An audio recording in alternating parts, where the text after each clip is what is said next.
For this final portion of our online lecture regarding sexuality in close relationships, I want to take a little bit of time to provide you with some detailed information about how you talk to children about sex. And these are guidelines that are provided by the American Academy of Pediatrics for parents.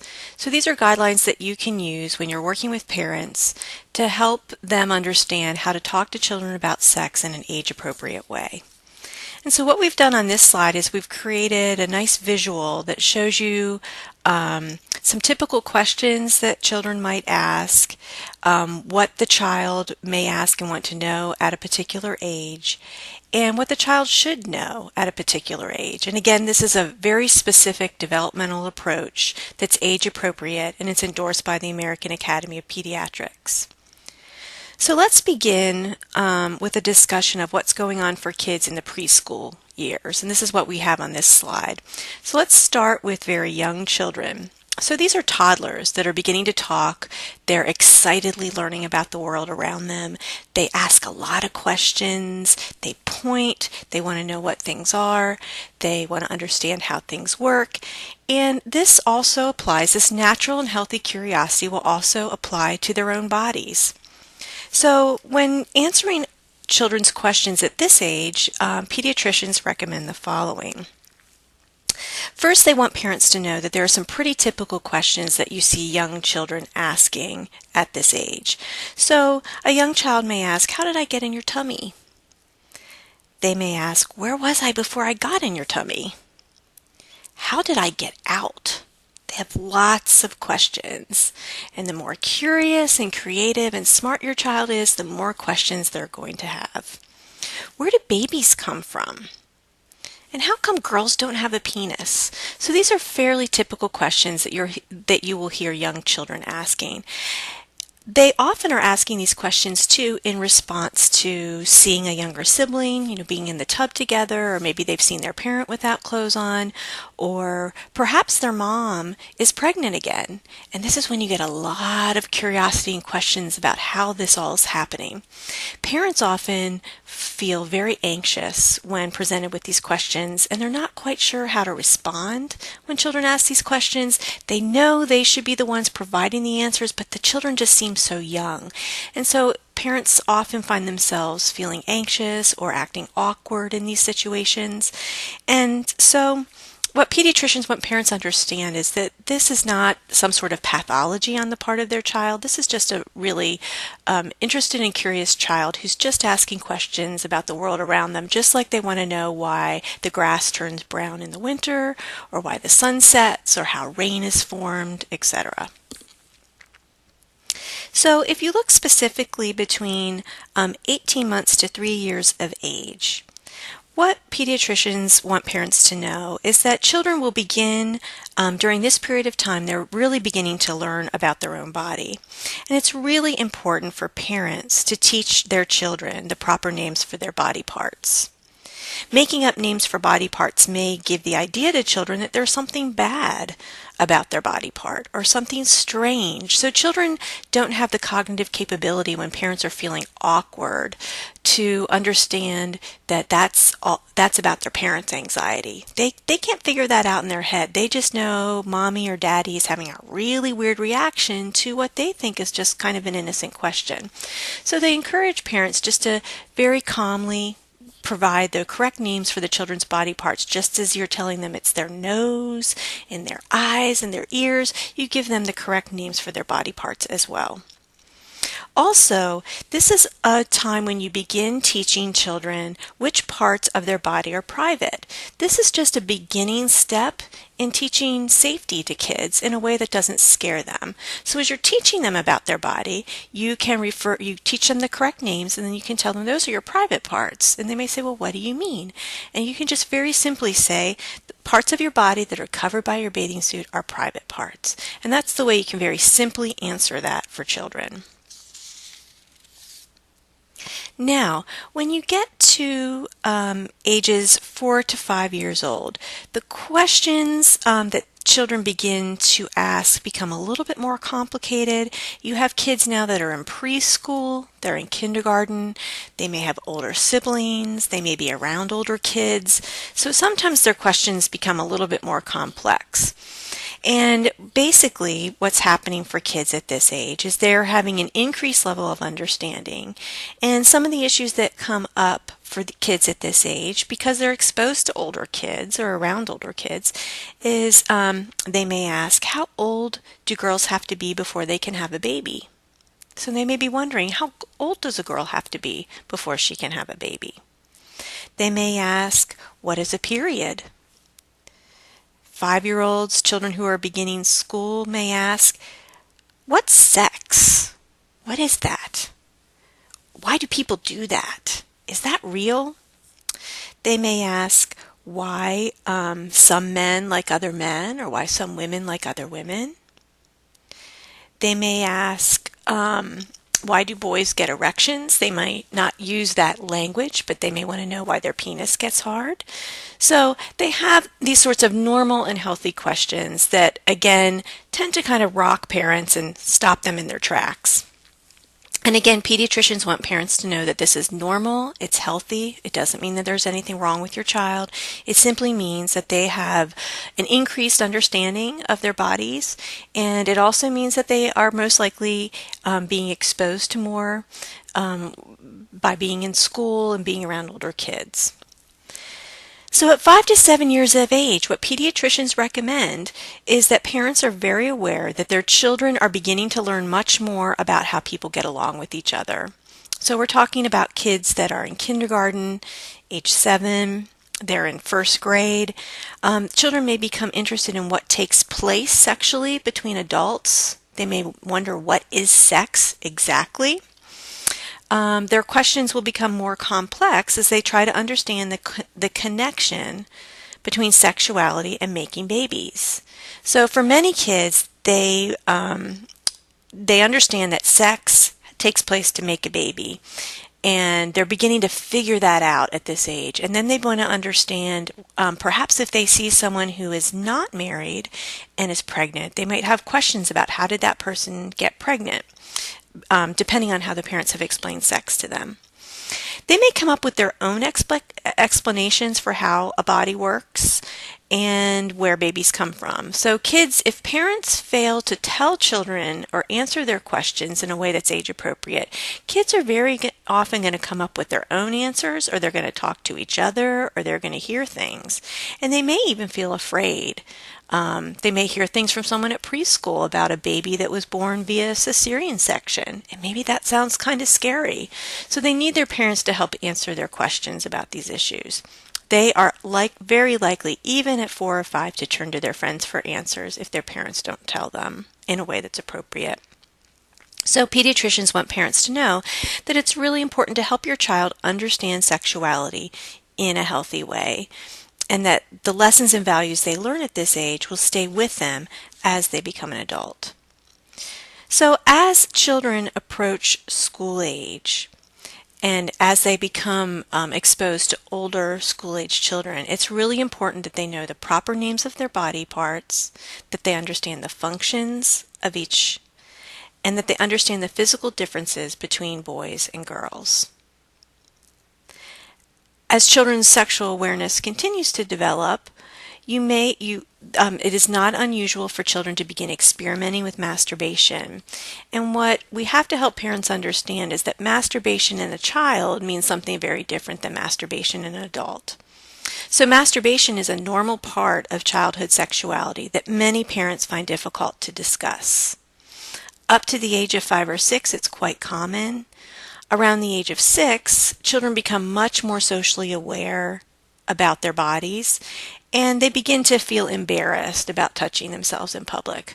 Prior to that time, parents often are pulling their children's hands and say, no, don't do that, when they're riding in the cart at Target. But around 6, they begin to feel more embarrassed about touching themselves. So it's important for parents to make sure that their child understands that masturbation or touching one's genitals is a private activity. It's not a public one. There are times that parents should be aware of that frequent masturbation in a young child can point to a problem, but this is relatively rare, and it would be in a situation where it's very frequent, to the point where it's hindering a child's ability to interact with others. And this sort of excessive masturbation in a young child could be a sign that a child is under a lot of stress. So excessive masturbation in young children can be a sign of a lot of stress, or it could mean that they're not receiving enough attention at home. In very rare instances, it could be a tip-off to sexual abuse, but it's most often a sign of stress or the sign of self-soothing that a child is not experiencing the care that they need at home.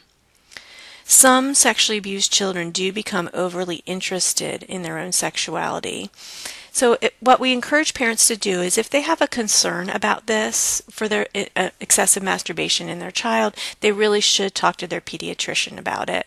But for most children, masturbation is nothing to worry about, and it's normal.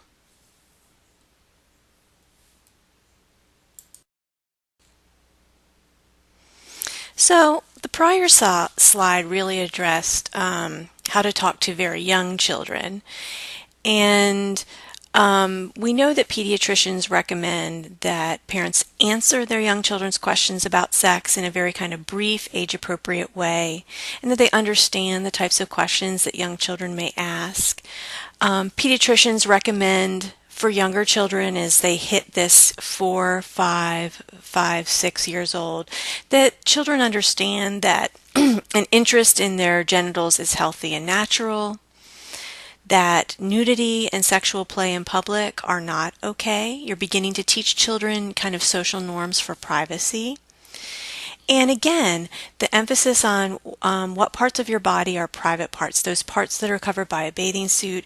Parents should begin a conversation with children in a way that doesn't scare them, but that teaches them about sexual safety, that no other person, including even a close friend or relative, may touch their private parts. And this is a message that you begin giving children in a very safe and age-appropriate way when they're young.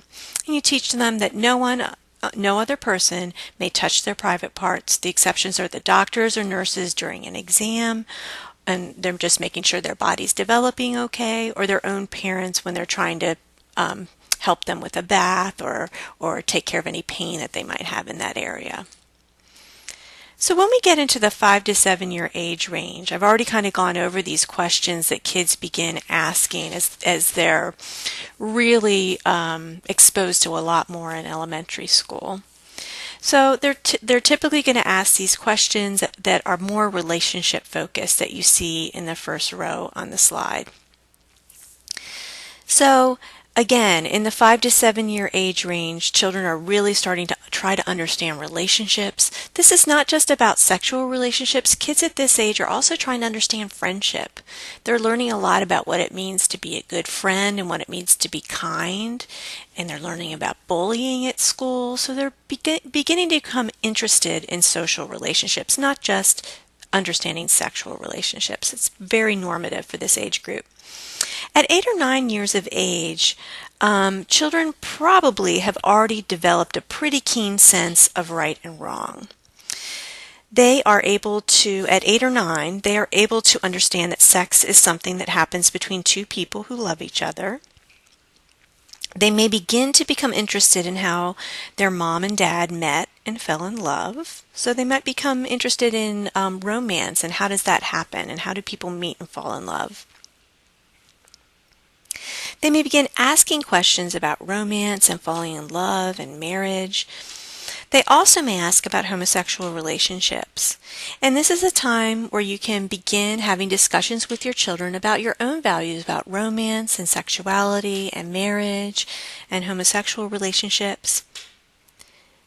And what pediatricians encourage parents to do is to explain to their children that liking or loving someone does not depend on the person's gender, and that it's different from liking someone sexually. So kids are beginning to sort this out. What does it mean to like someone? What does it mean to love someone? But then what does it mean to have a romantic or sexual interest in someone? And kids really are starting to grapple with this at 8 or 9. And parents are often surprised by this. Now, at this age, children will begin going through many changes as they begin to enter, some, particularly girls, begin to enter puberty. As children become more and more aware of their own sexuality, it's very important that parents have talks with their children about the importance of delaying sexual intercourse until they are older. So parents are encouraged to have conversations with children about the difference between physical readiness. Remember, these kids are often asking, how old does a girl have to be before she can have a baby? Or how old does a boy have to be before he can make a baby? So it's really an important time, and the 8 or 9 age range creates an opportunity where you can talk to kids about the difference between kind of biological maturity and physical maturity, or physical readiness for making a baby, and the responsibility of actually having a baby and what it means to be a parent. And in that same conversation, it's very important that you have a conversation with your child about the importance of waiting to have sexual intercourse until you are older. This also creates a segue into beginning a conversation about what people do to protect themselves from having a baby. Pediatricians also suggest that parents should mention contraception to kids even at this young age. And it's very often done in a pretty simple, benign, age-appropriate way where a child often asks questions, well, what does somebody do if you are in love and you are married and you don't feel like you're ready to have a baby yet?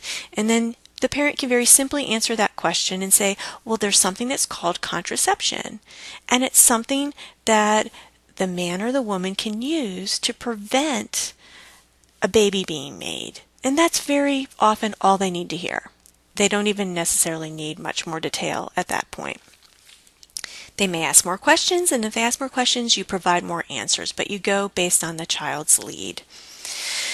Pediatricians also feel that it's really important that parents address sexually transmitted diseases at this age, particularly the 8 or 9-year-olds, and that they should be sure that children understand that just as there are colds and flus and viruses that get passed back and forth and people get sick, that there are also diseases that people can get through having sex, and that there are things that people need to do to keep themselves sexually healthy.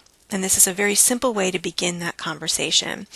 So pediatricians really emphasize here that parents have an opportunity, and the opportunity they have is to teach their children to be sexually responsible, and that is one of the most important lessons that they can provide with their child regarding their sexual health.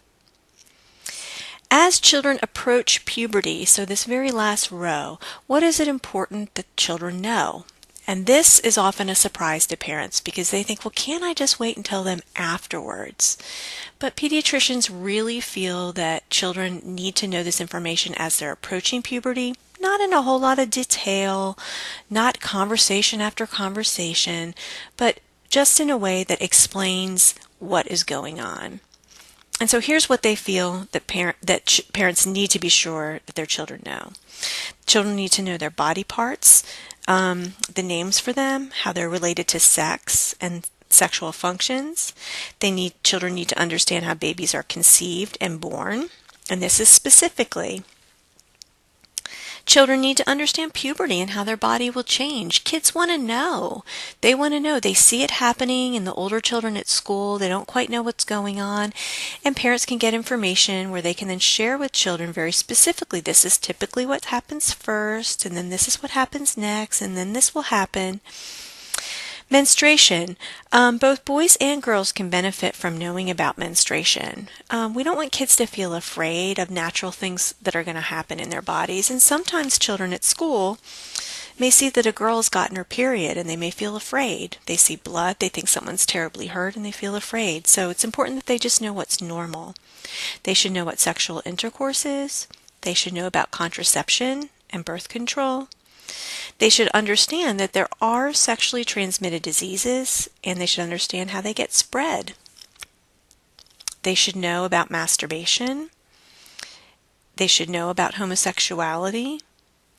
And they should also, regarding all of these issues, they should know their parents' personal personal values and beliefs that they hold about all of these issues. So family and personal guidelines are really important for parents to instill in their children at this time that they're talking to them about sex. All right, that's where we're going to stop today in terms of our developmental approach to some specifics provided by pediatricians for how to talk to kids. When we pick up in our next class session, we'll begin with just some general guidelines that you could actually put on a flyer that you provide to parents at a workshop. And then we're going to move into the remaining slides for our discussion of sexuality, where we'll talk more specifically about prerequisites for a healthy sexual relationship and some trends that we've seen in marital sexual intimacy in a cross-cultural study.